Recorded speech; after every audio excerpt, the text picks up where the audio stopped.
Anchors کو کہیں سے کوئی کال آئے گی یا اس کو ڈکٹیشن دے گی.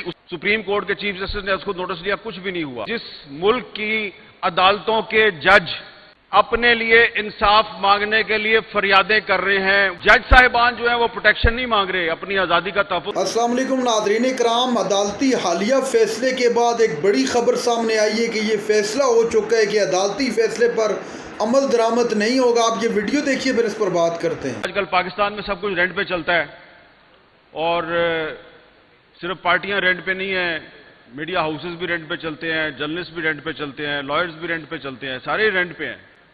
لیکن وہ جو آپ بات کر رہے تھے نا بلوچ صاحب کہ جینون ڈیموکریسی ہونی چاہیے, اور پھر آپ نے کہا کہ لوگ جو ہیں وہ پارٹیاں بدل لیتے ہیں, ان کی اصل پارٹی ایک ہی ہوتی ہے. تو میں سوچ رہا تھا کہ کتنے سچے آدمی ہیں آپ, کہ آپ کی پارٹی میں بھی ایسے بہت سے لوگ ہیں جو کبھی کاف لیگ میں ہوتے ہیں, کبھی نون لیگ میں ہوتے ہیں, پھر آپ کی پارٹی میں آ جاتے ہیں. اور نہیں یہ بھائی انہوں نے اچھی بات کی ہے, میں تو اپریشیٹ کر رہا ہوں نا. اور ابھی یہ جو بلوچستان میں نئی حکومت بنی ہے, اس میں جو کیبنٹ آئی ہے, آپ دیکھیں کہ اس کیبنٹ میں جو منسٹر صاحبان ہیں, یہی منسٹر جو ہیں اس سے پچھلی حکومت میں بھی منسٹر تھے, وہ اس سے پچھلی حکومت میں بھی منسٹر تھے, اس سے پچھلی حکومت میں بھی منسٹر تھے. اور ان سے جو حلف لیا جن گورنر صاحب نے, وہ پچھلی حکومت میں بھی گورنر تھے, اس سے پچھلی حکومت میں بھی گورنر تھے, اور ان کا تعلق پتہ کس پارٹی سے ہے؟ ثناء اللہ بلوچ کی پارٹی سے. ٹھیک ہے, تو انہوں نے بڑی صحیح نشاندہی کی ہے. یہ جو یہاں سے آواز آئی ہے نا, تو جو پارٹیاں ہیں ان کو چاہیے کہ ایسے لوگ جو ہیں ان کو اپنی صفوں سے نکال دیں, صاف کر دیں. یہ الیکٹیبلز جو ہیں یہ آپ کو خراب کر رہے ہیں, اور میڈیا کو چاہیے کہ وہ اس چیز کو ہائی لائٹ کریں. اور اس وقت صورتحال یہ ہے کہ آپ آسما جہانگیر کانفرنس میں سارے یہاں پہ موجود ہیں, اور ادھر یہ لکھا ہوا ہے کہ democracy is not just about elections, it is about the protection of human rights. تو مجھے آپ یہ بتائیں کہ جس ملک کی عدالتوں کے جج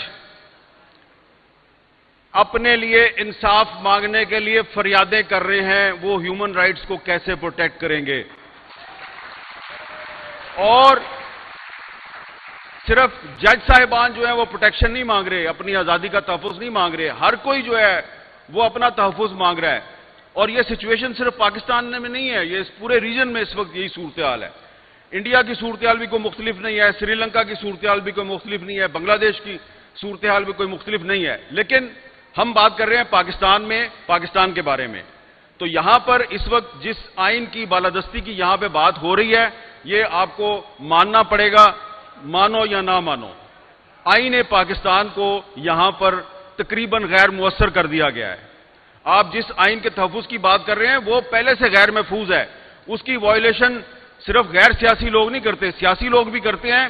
اور اب پاکستان کا میڈیا, ہم جیسے لوگ جو کہتے تھے جی کہ آئین اگر اس پہ عمل درآمد ہو تو سارے مسئلے حل ہو جائیں گے, اب ہمیں لگتا ہے کہ آئین تو خود تحفظ مانگ رہا ہے. اور کیونکہ میں صحافی ہوں تو میں تو صحافیوں کی بات کروں گا. جتنے غیر محفوظ پاکستان کے صحافی اس دور میں ہیں, کبھی نہیں تھے اس سے پہلے. آپ دیکھیں کہ اس ملک کی سپریم کورٹ نے ایک صحافی ارشد شریف کے قتل پر از خود نوٹس لیا. کیا ہوا؟ سپریم کورٹ کے چیف جسٹس نے از خود نوٹس لیا, کچھ بھی نہیں ہوا. ایک انکوائری ٹیم کینیا بھیجی, واپس آئی, کچھ نہیں ہوا. پھر ایک اور جے آئی ٹی بنی, اس نے لوگوں سے بیانات لیے, کچھ نہیں ہوا. تو ہمیں یہ لگ رہا ہے کہ پاکستان کے جو صحافی ہیں ان کو اب جرنلزم چھوڑ کے کہا جا رہا ہے تم کرنلزم کرو. تو ہم نے تو بھائی جرنلزم ہی کرنی ہے, وہ والا کام نہیں کرنا جو جنرل ضیاء اللہ کے دور میں ہوتا تھا یا جنرل پرویز مشرف کے دور میں ہوتا تھا. تو اس لیے ابھی جب میں آ رہا تھا تو آنے سے پہلے, کیونکہ کل رات کو آپ نے دیکھا ٹی وی چینلز پہ ایک سینیٹر صاحب نے کہا کہ میں تو جناب 1.5 سال سے کہہ رہا ہوں کہ مجھے کوئی عدالت بلائے تو میں بتاؤں گا کہ ارشد شریف کو کس نے مارا. تو میں نے پھر آج آتے ہوئے اسلام آباد ہائی کورٹ میں پٹیشن دائر کر دی ہے کہ ایک جوڈیشل کمیشن بنائے, اور جس کسی کے پاس بھی کوئی انفارمیشن ہے کہ ارشد شریف کو کس نے مارا وہ اس کمیشن کے سامنے آگے بتائے. تو اب دیکھتے ہیں کہ ارشد شریف کا جو قتل ہے اس کا کوئی ذمہ دار جو ہے وہ سامنے آتا یا نہیں آتا. اور دوسری بات یہ ہے کہ یہاں پہ آگے تقریریں کرنا بڑا آسان ہے، لیکن یہ جو لوگ یہ کانفرنس آرگنائز کرتے ہیں ان کے مسائل کو بھی سمجھیں. میں ان کے مسائل میں اضافہ نہیں کرنا چاہتا، اس لیے کہ دھواں دار تقریر کر کے ہم تو چلے جائیں گے اور انہوں نے یہیں پہ رہنا، اگلے سال پھر کانفرنس کرنی ہے. تو وہ ثناء اللہ بلوچ صاحب کہہ رہے تھے نا کہ آپ ایک کانفرنس نہ کیا کریں، 2 یا 3 کیا کریں. تو آپ بھی پہلے صرف ایک پارٹی نہیں، جن پارٹیوں کے لیڈروں نے یہاں پہ آ کے تقریریں کی ہیں وہ اپنی اپنی پارٹیوں سے 2 یا 3 ان لوگوں کو نکالیں اور پھر اگلے سال آئیں. تو اس لیے ہم نے اب یہ فیصلہ کیا ہے کہ ہمیں تقسیم کر دیا گیا ہے، ہم ایک دوسرے پہ اعتماد نہیں کرتے. عرشہ شریف کا جو قتل کا مقدمہ ہے اس کو ہم ٹیک اپ کرنے میں، اس پر کوئی تحریک چلانے میں کامیاب نہیں ہوئے، لہذا ہم نے اب فیصلہ کیا ہے کہ اب کسی اور کے پاس نہیں جانا. اب ہم جو آپ لوگ کہتے ہیں نا یہ ٹی وی اینکر جو ہیں یہ بات کیوں نہیں کرتے، ٹی وی اینکر نے وہ بات کیوں نہیں کی، تو آپ کو تو پتہ ہے بھائی ہم تو پالیسی میکر نہیں ہیں، چینل کسی اور کا ہے، ہم تو اس میں بیٹھ کے بات کر رہے ہوتے ہیں. تو اگر وہ ہمیں آف ایئر کر دیں تو ہم کیا کر سکتے ہیں. تو اس لیے اب ہم نے فیصلہ کیا ہے کہ ٹی وی اینکرز کا ایک ایکشن فورم بنایا جائے گا، اور جس ٹی وی اینکرز کو کہیں سے کوئی کال آئے گی یا اس کو ڈکٹیشن دے گی اس کی اپنی مینجمنٹ یا کوئی باہر سے، تو ہم لوگ جو ہے وہ پبلک میں آ کے آپ کو بتایا کریں گے. تو اس کے علاوہ ہم کچھ نہیں کر سکتے. ٹھیک ہے، وطی اللہ جان صاحب کھڑے ہو گئے ہیں، لہٰذا میں اپنی سیٹ پہ واپس آ رہا ہوں. ناظرین کرام، آپ نے ویڈیو دیکھی حامد میر کی انتہائی اہم تقریر حالیہ الیکشن کے حوالے سے بات چیت کی، اور جو پارٹیوں کو بدلنے کا سلسلہ ہے، یہ جو تحریک انصاف کے رہنماؤں کے ساتھ جو ہوا، کل کی خبر میں نے آپ کے سامنے پچھلے ولاگ کے اندر بھی رکھی تھی کہ جمشید دستی کے گھر پر چھاپا مارا گیا، جس کی ویڈیو بھی میں نے آپ کو دکھائی. اس کے علاوہ شہریار افریدی کو بھی گرفتار کرنے کی کوشش کی.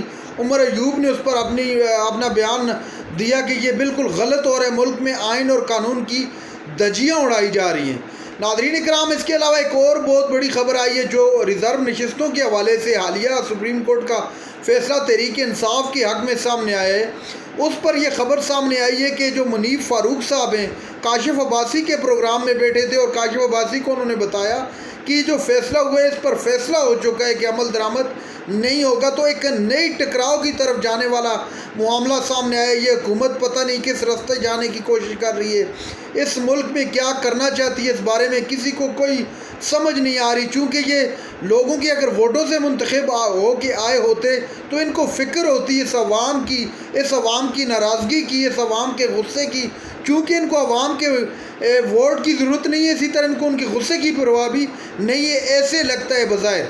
اور یہ جو حالیہ فیصلے کے بعد جو خبریں سامنے آ رہی ہیں کہ اگر سپریم کورٹ کے فیصلے پر عمل درآمد نہیں کروایا گیا تو ملک کے اندر ایک اور غیر ہیجانی سی کیفیت پیدا ہو جائے گی.